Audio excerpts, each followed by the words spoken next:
Dwemer Inquiries, Volume 1, Their Architecture and Civilization.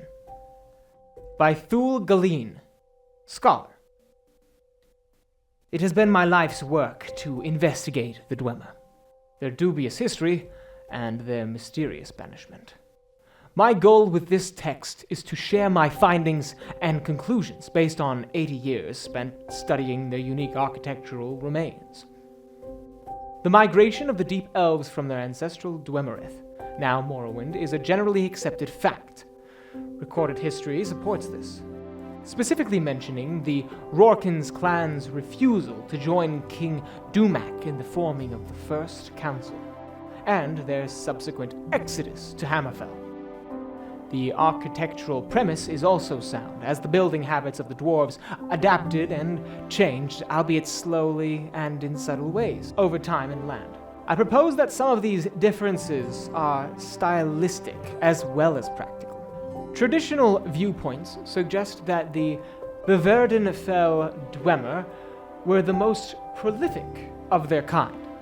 Based on my excavations throughout Skyrim, Morrowind, and High Rock, I am not sure that this is the case. While Verdenfell is almost cluttered with dwarven ruins poking through the surface of the landscape, the construction of those ruins is fundamentally different from the majority of what I've observed elsewhere. Furthermore, as we delve into the Verdenfell ruins, we notice that their internal structure is quite different. While major civic and operational chambers are found near the surface in the Verdenfell ruin, that is not typically the case on the mainland. Minor passageways and storehouse rooms are near the surface, but more important locations don't occur until we explore much deeper. Because such major locations are well hidden in Dwemer ruins outside of Morrowind, many scholars believed they were in fact not present in ruins outside that province. This premature conclusion led some to believe such sites to be mere outposts. My research has shown this not to be the case. There are a few theories that may explain this difference. Perhaps clan architects simply had their own styles and preferences when it came to civic planning. This seems only somewhat likely. As dwarven techniques were based on empirical study, there was likely little room for creative interpretation when it came to building technique.